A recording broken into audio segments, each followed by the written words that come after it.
Dirty Diaper Donnie Trump was in New York yesterday. He was in court appealing Attorney General Letitia James' lawsuit against him to the tune of $450 million. Now, after the day in court, he found himself in front of the press.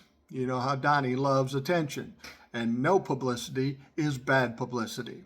So he starts getting asked a bunch of questions, and of course, Donald doesn't answer any of the questions because that's just who Donald is. But somebody asked an important question.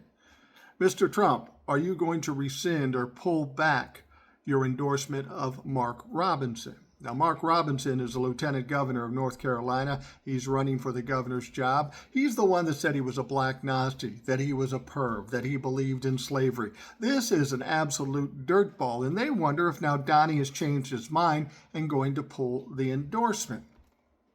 You know what Donnie says? Donnie says, I don't know much about that situation. Oh, you mean the guy that you said was the greatest candidate ever? That he was better than Martin Luther King? That guy, you don't know much about him? Or a story about the bullshit he said, which was the biggest story over the past week? You know nothing about that.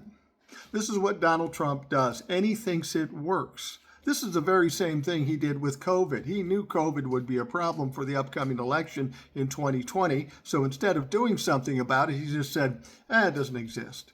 And that's what he's trying to do here. He thinks that if he speaks out against Mark Robinson, that will cost him North Carolina in the presidential election. But he's so stupid, what he doesn't understand is by not pulling that endorsement of Mark Robinson, that's going to cost him North Carolina. So Donnie, keep doing what you're fucking doing because you fuck up every time you open your mouth.